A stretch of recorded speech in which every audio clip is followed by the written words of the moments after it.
탈세와 파산 둘 중에 뭐가 나을까요? 이 탈세의 유혹이 간혹 우리를 찾아올 때가 있어요. 미리 탈세해서 돈을 좀 모아두면 왠지 회생이나 파산 안 해도 될 것 같은 생각도 들고요.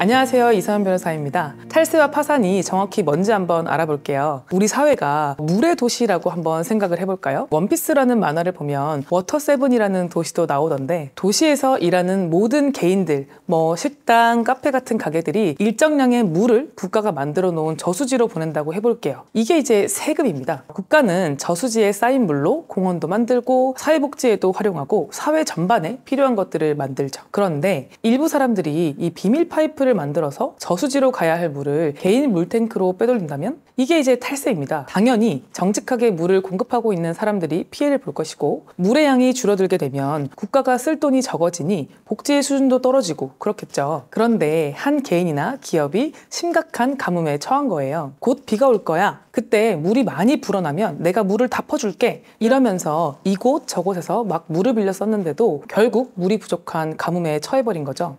그런데 우리 집에서 빨간 버튼이 하나 있네요. 이게 리셋 버튼인 거죠. 이 버튼을 누르면 빌린 물도 다시 안 갚아도 되고 다시 물을 모을 수도 있어요. 일정 기간 동안 물을 어떻게 사용한 건지 엄격한 심사를 받게 되긴 하지만 새롭게 시작할 수 있는 기회가 주어진다. 이게 파산입니다. 탈세, 파산 둘 다 재정적인 문제와 관련이 있지만, 탈세는 의도적으로 규칙을 어기는 것이고요. 파산은 어쩔 수 없는 상황에서 새롭게 시작하기 위해서 누르는 합법적인 방법이라는 점에서 큰 차이가 있죠. 탈세가 위험한 이유는 간단해요. 원래 정상적으로 냈어야 될 금액에 비해서 과도한 세금이 부과된다는 것. 제대로 된 증빙 자료를 남겨놓지 않으면 다 이익이 있는 걸로 간주하고 나중에 세금을 물려버립니다. 혹시 회생이나 파산을 하면 빚뿐만 아니라 그동안 내지 않았던 세금도 다 사라지게 해주느냐 라고 궁금하실 수 있는데요. 세금은 개인회생이나 개인 파산 절차에서 별도의 취급을 받습니다. 특별대우랄까요? 국가가 1등으로 먼저 돈을 가져갑니다. 회생을 할 때는 채권자에게 갚을 돈보다 세금을 가장 먼저 갚아야 되고요. 파산도 마찬가지입니다. 재산이 있다면 그 재산을 파산 관제인이 가져가서 채권자들한테 나눠줘야 되는데, 이때 세금이 우선 배당이 됩니다. 늘 세금을 먼저 갚아준다는 거죠. 세금은 개인회생이든 개인 파산이든 면책되지 않아요. 빚은 사라져도 세금은 사라지지 않는다. 이렇게 기억하시면 될 것 같습니다. 세금이 사라지지 않는다. 그러면 결국 세금을 빨리 갚는 방법이 가장 좋은 방법일 텐데, 보통 세금이 문제가 되시는 분들은 대부분 세금만 있진 않고 다른 빚들이 같이 감당이 안 되는 상태의 분들이 많으시죠. 그러면 결국 세금을 낼 수 있는 방법은 다른 빚들이 없어져야 더 수월하게 세금을 갚을 수 있겠죠. 바로 개인회생이랑 개인 파산의 장점이 이런 부분이죠. 개인회생이나 개인 파산을 통해서 빚을 줄여놔야 세금 갚기가 수월해집니다. 개인회생에서는 아까 설명해드린 것처럼 내가 3년간 낼 돈이 정해져 있어요. 그 돈 안에서 세금을 먼저 처리하고 나머지 채무를 갚는 방식입니다. 그래서 원스톱으로 개인회생 절차에서 세금까지 같이 갚을 수 있습니다. 개인 파산은 채무자가 세금을 다 갚을 정도의 자산이 있는 경우라면 세금은 자산으로 정리가 될 거고, 나머지 못 갚은 빚은 면책 처리를 하면 되죠. 만약에 자산이 없다면 그 세금은 개인 파산 이후에 따로 벌어서 갚든지 해야 되는 거고요. 어쨌든 세금은 사라지지 않는다는 사실. 혹시 탈세를 하다가 걸려서 세금 폭탄을 맞았는데 그 폭탄을 감당하지 못해서